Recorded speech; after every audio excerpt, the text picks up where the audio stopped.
about 5 or 6 years ago, my wife bumped into a woman in the grocery store who happened to be the mother of a son that was in my son's karate class. And they just stopped and talked and had lunch.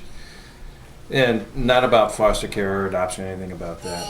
Then later that night, she called and asked, would we be interested in adopting a child, because she knew someone, the child was in foster care and they were going to put this child up for adoption. Would we be interested? So my wife said, well, I better talk to my husband. So we came up with basically every reason why not to do it. Too old, not enough room, want to retire young, you name it, we came up with it.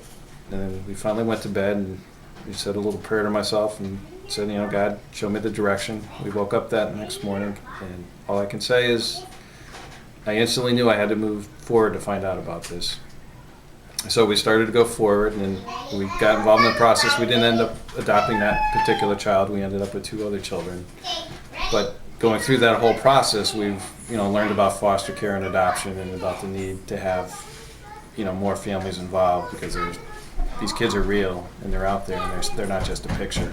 My husband and I decided a few years ago that we would see what we could do for kids that needed some help, and we decided that we would become a foster family, and we took the steps to become a foster family. And in probably 4 years we've taken care of a dozen or so children, and at times we've had them for a year or so, and at times we've done hotline where kids who have removed from the home, like in an emergency situation or in an evening, need a place for the night until a more permanent foster home is available.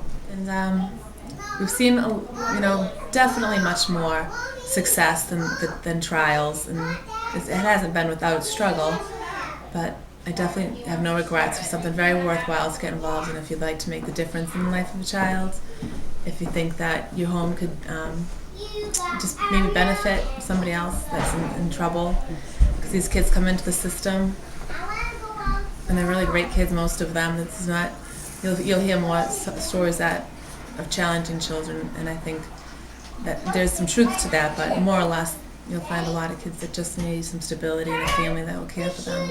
Really important to get families involved in foster care.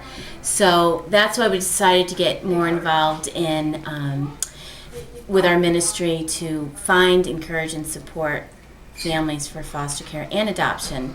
So our latest adventure is going to be on February 25th. It's a Wednesday night. We're going to have an informational meeting on foster care, and we'd like families to come, and we're going to talk about the process involved in getting you approved for foster care, what types of kids are in foster care right now that need homes, and it's going to be at North River Community Church, 334 Old Oak Street in Pembroke at 7 p.m.